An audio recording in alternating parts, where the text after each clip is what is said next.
اولاد کی تربیت کے جو اجزاء تھے وہ 4-5 ہیں، یعنی ماں باپ، استاد معلمین، ممبر و محراب اور معاشرے کے تمام افراد۔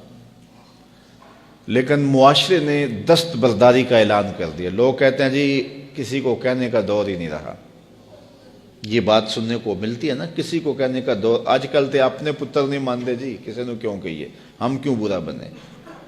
تو معاشرے نے جو ہے وہ دستبرداری کا اعلان کر دیا۔ سکولوں میں، کالجوں میں، یونیورسٹیوں میں استاد، پروفیسر وہ بھی کہتے ہیں جی بس وہ تو ہمارے پاس آ کے پیریڈ پڑھ لیں تو یہ بڑی غنیمت ہے۔ آج کوئی دور ہے کسی کو بات کرنے کا؟ تربیت سے انہوں نے بھی ہاتھ اٹھا لیا۔ مسجد و محراب کے ممبر، انہوں نے بھی دیگر موضوعات اختیار کر لیے اور انہوں نے تربیتی امر یہ بھی چھوڑ دیا۔ رہ گئے اب ماں باپ۔ تو سارے ماں باپ اتنے زیرک اور سمجھدار نہیں ہوتے کہ وہ حکمت کے ساتھ کر سکیں، لیکن جب باہر سے غلط تربیت مل رہی ہو اور معاشرہ ہی جو ہے وہ اس خرابی میں جکڑا ہوا ہو تو ماں باپ کی محنت ضائع چلی جاتی ہے۔ باہر سے بچے جو چیزیں اخذ کر کے آتے ہیں تو وہ ماں باپ کو تو سمجھتے ہیں کہ یہ ان کو کیا پتہ، یہ تو دکیا نوز ہے، یہ تو پرانے ذہن کے لوگ ہیں، انہیں کیا پتہ۔ تو وہ ماں باپ کی بات نہیں مانتے، شوخ چشم ہو جاتے ہیں، گستاخ اور بے ادب ہو جاتے ہیں۔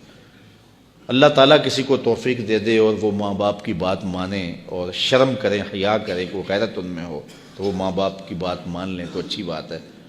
اب پورے معاشرے نے مل کے اپنی نسل کی تربیت کرنی تھی، اور یہ جو رویہ کہ ہمیں کیا لگے جی اپنے گھر کو چھاج بجائے یا چلنی، کسی کو کہنے کا دور رہا ہے۔ میرے حضور نے ارشاد فرمایا کہ کچھ لوگ مل کے سفر کر رہے تھے اور کشتی میں اپنی اپنی جگہ انہوں نے مقرر کر لی، اپنا بستر لگا لیا۔ ایک آدمی کشتی میں سوراخ کرنے لگ جاتا ہے اپنی جگہ پہ، تو سارے اگر یہ کہیں کہ ہمیں کیا لگے اپنی جگہ پہ کر رہا ہے، تو تھوڑی دیر کے بعد جب سوراخ ہوگا تو نیچے سے پانی آئے گا جس سے وہ سوراخ کرنے والا بھی ڈوبے گا اور یہ ساتھ بیٹھنے والے بھی ڈوب جائیں گے، پوری کشتی ڈوب جائے گی۔ اب ان کا حق کیا ہے کہ اسے غصہ لگے یا اسے ناراضگی ہو یا وہ خوش ہو، اس کا ہاتھ پکڑے، اس کو روکیں کہ تم غلط کر رہے ہو۔ یہ نہ کہیں کہ اپنے گھر کو چھاج بجائے یہ چھلنی ہمیں کیا لگے۔ تو اگر اس کو آزادی دے دیتے ہیں، اس کو چھوڑ دیتے ہیں اور اس ڈر سے کہ یہ آگے سے الجھے گا تو ہم کیوں اس کو کہیں، تو وہ سوراخ کرے گا تو پوری کشتی ڈوب جائے گی۔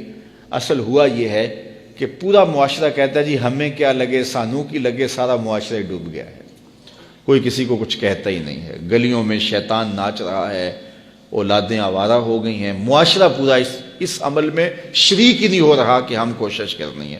اگر میں کسی کے بچے کو سمجھاؤں گا تو کوئی میرے بیٹے کو سمجھائے گا، لیکن جب میں نہیں کروں گا تو کوئی میرے لیے نہیں کرے گا۔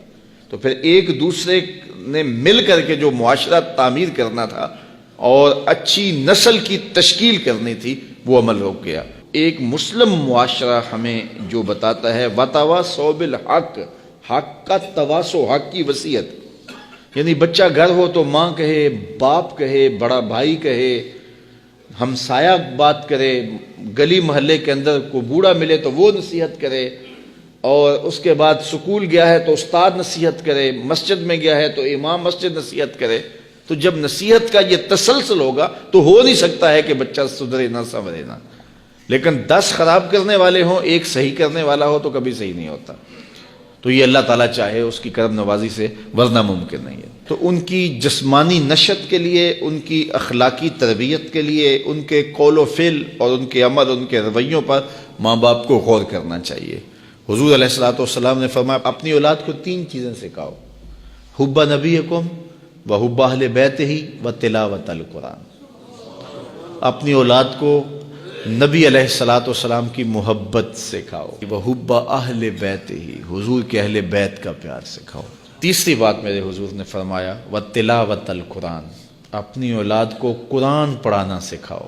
روزانہ دن کا آغاز ہی نہ ہو جب قرآن نہ پڑھا جائے۔ اللہ آپ سب کو جزائے خیر دے، اور میں آپ سب کے لیے دعا گو ہوں کہ اللہ آپ سب کی اولادوں کو صالح بنائے، آپ کی اولادوں کو اللہ کا ولی بنائے، اور آپ سب میرے لیے دعا کریں اللہ میری اولادوں کو بھی صالحیت کا نور عطا کرے، اور اللہ پوری امت مسلمہ کے بیٹوں کو بیٹیوں کو شرم و حیا کا پیکر بنائے، نیک اور صالح بنائے، اور ایک اچھے معاشرے کی تشکیل ہو۔